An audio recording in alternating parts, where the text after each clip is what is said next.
Drop it.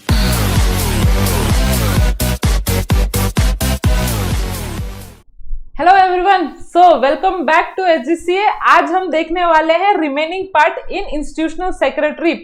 पिछले video में हमने ऑलरेडी कवर कर चुका है कि पर्सनल सेक्रेटरी कौन होता है, then secretary of a non profit organization under institutional secretary, then हमने उसके बाद देखा था secretary of a corporative society, right. So आज हम इंस्टीट्यूशनल सेक्रेटरी के अंडर ही दो पार्ट और कवर करने वाले हैं, that is secretary of a joint stock company कौन होता है, उसकी क्वालिफिकेशन क्या होनी चाहिए, राइट। एंड देन उसके बाद देखेंगे secretary of a government department. So ये वीडियो बहुत इंटरेस्टिंग होने वाला है, लेट्स गो।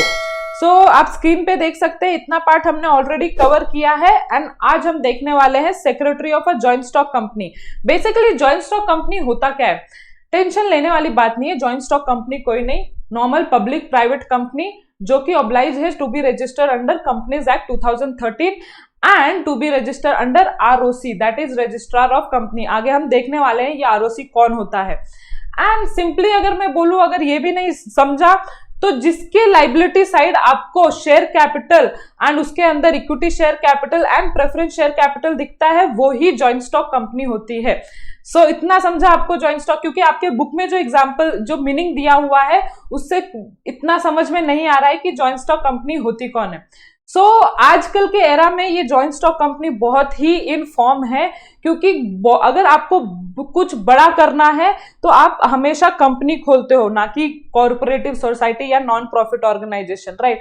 सो आजकल ये कंपनीज फॉर्म करना इन ट्रेंड है। सो आपके फर्स्ट सेंटेंस में वही बोला हुआ है, a joint stock company is a form of organization which is considered to be most suitable one for organizing business activity on a large scale. Large scale पे करना है तो ये जॉइंट स्टॉक कंपनी अभी मोस्ट सुटेबल ऑर्गेनाइजेशन माना जाता है। Then अभी इसमें आपको बोला गया है कि अगर आप जॉइंट स्टॉक कंपनी में as a company secretary appoint करते हो तो वो मेंबर होना चाहिए आईसीएसआई का।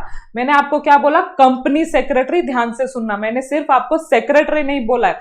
अगर वर्ड सिर्फ सेक्रेटरी यूज हुआ तो वो मेंबर नहीं भी हो सकता है आईसीएसआई का, बट अगर आप as a company secretary appoint कर रहे हो तो वो की मैनेजरियल पर्सन में आ जाता है, that is top management level में टॉप मैनेजमेंट की कैटेगरीज में आ जाता है एंड वो मेंबर होना चाहिए आईसीएसआई का। ये कंपलसरी है, क्योंकि एज पर सेक्शन 203 अगर आप कंपनी सेक्रेटरी अपॉइंट करते हो अंडर कंपनीज एक्ट 2013 तो वो कंपलसरी होना चाहिए मेंबर ऑफ अ आईसीएसआई का, that is institute of company secretary of India. So पढ़ेंगे आपको आगे यही दिया हुआ है, ध्यान दीजिए। A company secretary is considered to be one of the key officer of the company, मतलब टॉप मैनेजमेंट में आता है ये company secretary. Secretary is a vital importance in secretary is of vital importance in modern business organization. आजकल secretary बहुत ही important role play कर रहा है। देन आप देखोगे अपॉइंटमेंट कैसा होता है। अब इसमें आपको दिया हुआ है कि बोर्ड ऑफ डायरेक्टर हर एक तरफ ध्यान नहीं दे सकता है, मींस उसको बिजनेस के overall planning, execution and overall management की तरफ ध्यान देना पड़ता है। तो कुछ ऐसी चीजें हैं जैसे कम्युनिकेशन टू वेरियस मेंबर या वेरियस अथॉरिटीज, ये सब वो डेलीगेट कर देता है किसको, सेक्रेटरी को, कंपनी सेक्रेटरी को। देखिए ध्यान से, a company secretary is appointed right from the time of company form to took after the various aspect of business. Secretary work under the control of board of director. किसके under काम करता है वो, board of director. Board of director जो direction देगा उसी direction में secretary काम करेगा and right from the formation of the company उसको अपॉइंट किया जाता है, क्योंकि right from formation of company various document submit करना पड़ता है किसको, आरओसी को, जो रिक्वायर्ड है, जो कि कंपनी सेक्रेटरी को बहुत अच्छा नॉलेज होता है। एंड ताकि कुछ पेनल्टीज ना लगे, कुछ मिस ना हो जाए, तो ये कंपनी सेक्रेटरी को अपॉइंट करना कभी भी एडवाइजेबल रहता है in joint stock company, right. So next sentence देखेंगे, appointment of company secretaries as per companies act 2013। Company secretary, इधर हर जगह आप ध्यान देना, कंपनी सेक्रेटरी वर्ड यूज किया हुआ है, सेक्रेटरी सिर्फ वर्ड यूज नहीं किया हुआ है, क्योंकि जो हमारे कंपनीज एक्ट 2013 में वर्ड यूज किया गया है for joint stock company secretary वो है कंपनी सेक्रेटरी। तो इधर हमेशा ये ध्यान रखना कि जब भी आप ये आंसर लिखोगे तो कंपनी सेक्रेटरी ही लिखना, CH CS रहता है इसका short form. Appointment of a company secretary is as per the companies act 2013।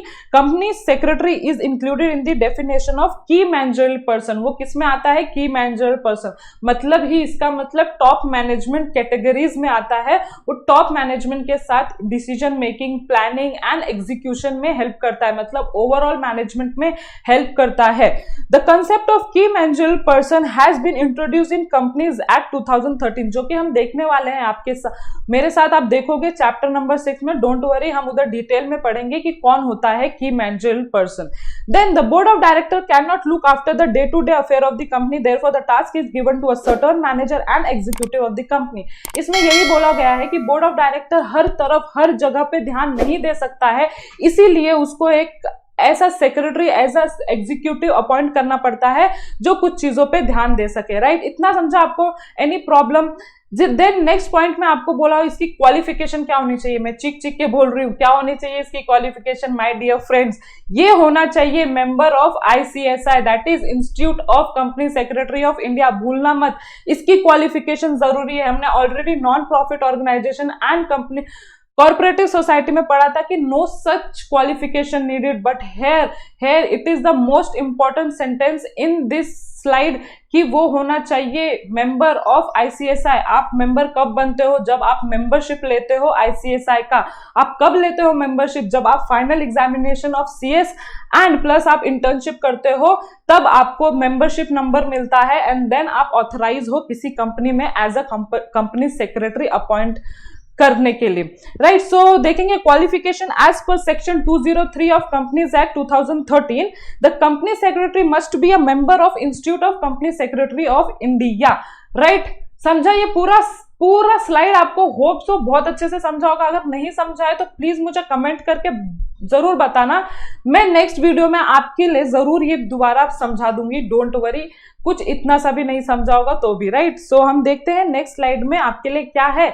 Secretary of a government department. अभी इधर वर्ड देखो आप क्या यूज किया हुआ है, government department, not government company. ये किस चीज की बात कर रहा है? जो various state government and central government के नीचे छोटे छोटे डिपार्टमेंट आते हैं, मिनिस्ट्रीज आते हैं, like ministries of defence, ministry of agriculture. ये जो छोटे छोटे डिपार्टमेंट आते हैं हम उसकी बात कर रहे हैं, हम गवर्नमेंट कंपनीज की बात नहीं कर रहे। लाइक गवर्नमेंट कंपनीज का एग्जाम्पल दूं तो SAIL, steel authority of India.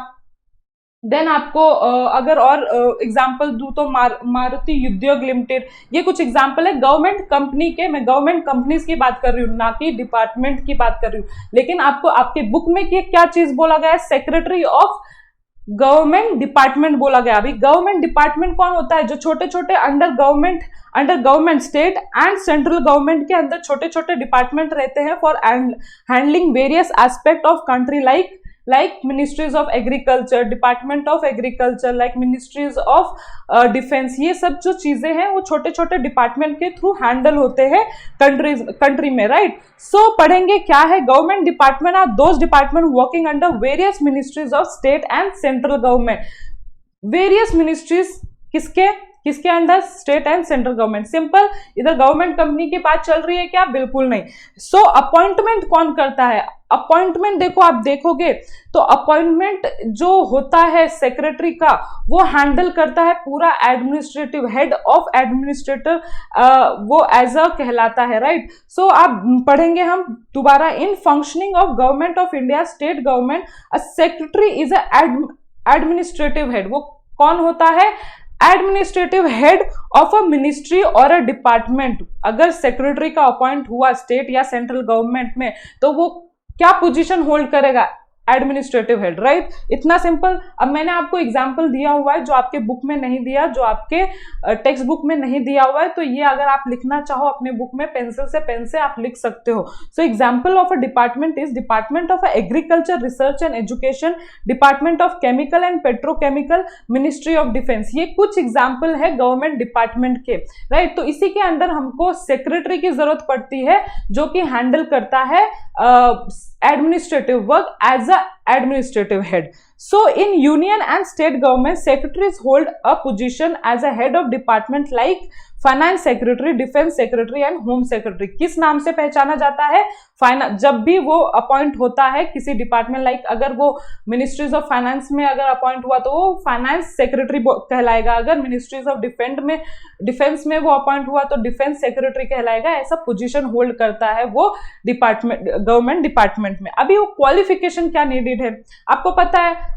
एक सिविल सर्विसेज एग्जामिनेशन होता है अपने इंडिया में, और कौन कंडक्ट करती है उसको? पब्लिक सर्विस कमीशन कंडक्ट करती है।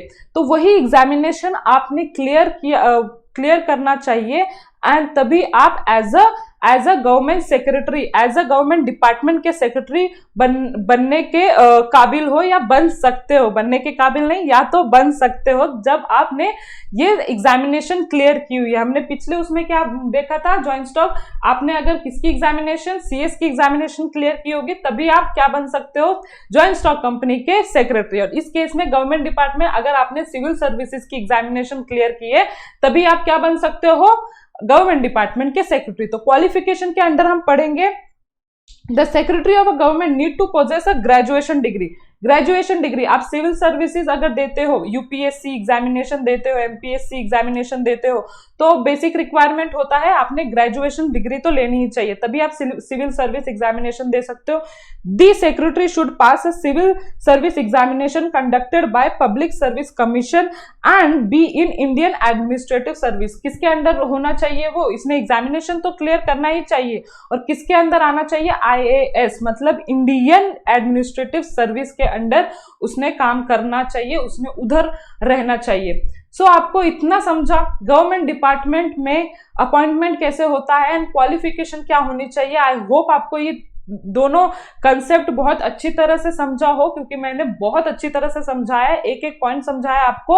सो कमेंट के थ्रू मुझे बोलिए अगर कोई डाउट है, अगर पसंद भी आया वीडियो तो उसके थ्रू ही मुझे बोलिए, तो ताकि मुझे थोड़ा और मोटिवेशन मिले आपको ऐसे ऐसे कई सारे नई वीडियोस देने के लिए। एंड मैं बहुत कोशिश कर रही हूँ ताकि ये पूरा सेशन इंटरैक्टिव रहे, एंड आपके लिए स्पेशली ये पीपीटीज वगैरह भी बना रही हूँ। एंड अगर कुछ क्वेरीज होती है तो प्लीज मुझे बताइए, don't worry. Till then, bye bye.